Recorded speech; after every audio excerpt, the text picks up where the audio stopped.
حياكم الله. تقريرنا اليوم عن يزيد الشمري، هذا الشاب اللي تنازل عن قاتل والده بدون أي شروط لوجه الله. الشاب اللي حنا أصرينا أن نروح عنده ونصوره، يعني هو ما كان أنه يحب أنه يظهر هذا العمل الخيري، لكن إحنا اللي أصرينا أنه نصوره لأنه مثل هذه الأعمال راح يحتذى فيها. خلونا نشوف قصة يزيد.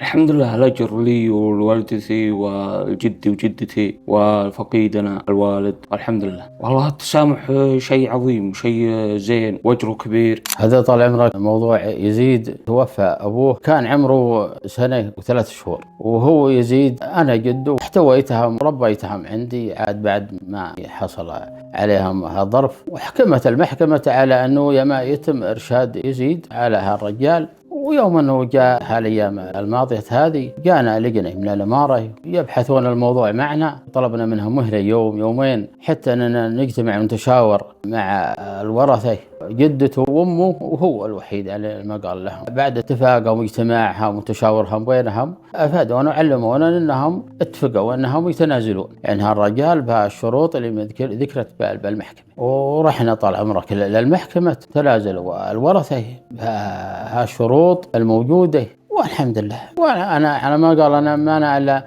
مستشار لهم ومحتويهم، لانهم ما لهم الا الله. ثم انا على ما قال يوم مر بهم هالظرف والحمد لله تمكنا على اقناعهم ومساعدتهم على حثهم انهم يصلحون. وعلى ما قال يوم ان الله اراد شيء واراد انهم على ما قال يقتنعون وهذا يتسامحون يسمحون، امر الله وتسامحوا وتنازل. والله اشكره على تربيته لي وعلى الشيء العظيم اللي قدمته لي من صغري. الحمد لله، إن شاء الله نبيها الضباط، إن شاء الله أبي أخدم ولاة الأمر والوطن.